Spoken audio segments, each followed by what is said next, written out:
ಈ 108 ಫೀಟ್ ಇರೋ ಶ್ರೀ ಮಹಾವಿಷ್ಣು ವಿಶ್ವರೂಪಂ ಸ್ಟ್ಯಾಚ್ಯೂ ಬಂದು ನಾನು ನ್ಯೂಸಲ್ಲಿ ನೋಡಿದೆ, like around 2019 R 2020 from Tamil Nadu to ಬೆಂಗಳೂರಿಗೆ ತೊಗೊಂಬರ್ತಾವ್ರೆ ಅಂತ. ಬಟ್ ರೀಸೆಂಟಾಗಿ ಗೊತ್ತಾಗಿದ್ದು ನನಗೆ ಇದು ಈಜಿಪುರಮಲ್ಲೇ ಲೊಕೇಟ್ ಆಗಿದೆ ಅಂತ. ಸೊ ಎಲ್ಲರಿಗೂ ನಮಸ್ಕಾರ, welcome back to Saran blogs. ಇವತ್ತು ನಾವು ಹೋಗಿರೋದು ಈಜಿಪುರಮಲ್ಲಿರೋ ಶ್ರೀ ಕೋದಂಡರಾಮಸ್ವಾಮಿ ಟೆಂಪಲ್. ಅಲ್ಲೇ ಶ್ರೀ ಮಹಾವಿಷ್ಣು ವಿಶ್ವರೂಪಂ ಸ್ಟ್ಯಾಚ್ಯೂ ಇರೋದು. ಮತ್ತು ವಿಷ್ಣು ಸ್ಟ್ಯಾಚ್ಯೂ ಹತ್ರನೇ ತುಂಬ ಹತ್ರ ಹೋಗಿ ಪೂಜೆ ಮಾಡಿಸ್ಕೊಬೇಕು ಅಂದರೆ ಅದಕ್ಕೆ ಸ್ಪೆಷಲ್ ಟಿಕೆಟ್ ಇದೆ, ಅದು ಬಂದು 100 ರುಪೀಸ್. ಟೈಮಿಂಗ್ಸ್ ಬಂದು ಮಾರ್ನಿಂಗ್ 6:30 AM ಟು 11 AM ಮತ್ತು ಸಂಜೆ 5:30 PM ಟು 8:30 PM.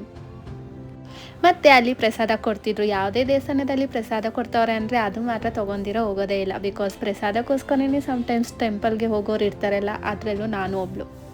ಪ್ರಸಾದ ಎಲ್ಲ ತಿನ್ಕೊಂಡಾದ ನಂತರ ಅಲ್ಲಿ ಕುತ್ಕೊಂಡು, ಟೆಂಪಲಲ್ಲಿ ತುಂಬ ಪ್ಲೇಸ್ ಇದೆ ಕುತ್ಕೊಳ್ಳೋಕ್ಕೆ. ಅಲ್ಲಿಂದ ಕುತ್ಕೊಂಡು ಫೋನ್ ಏನು ಯೂಸ್ ಮಾಡ್ದಿರಾ ಆ ವೈಬು, ಆ ಪ್ಲೆಸೆಂಟ್ ಎಷ್ಟು ಚೆನ್ನಾಗಿದೆ. I would suggest please visit this temple. ನಿಮಗೆ ನಿಯರ್ ಬೈ ಇದ್ದರೆ ವಿಸಿಟ್ ಮಾಡೋಕ್ಕೆ ಮರ್ತೋಗ್ಬೇಡಿ. ಆ್ಯಂಡ್ ಇಂತಹ ವೀಡಿಯೋಕ್ಕಾಗಿ ನನ್ನ ಚಾನಲ್ನ ಸಬ್ಸ್ಕ್ರೈಬ್ ಮಾಡ್ಕೊಳ್ಳಿ, ಹಾಗೆ ಲೈಕ್ ಮಾಡೋಕ್ಕೆ ಮರ್ತೋಗ್ಬೇಡಿ. ಬಾಯ್ ಬಾಯ್.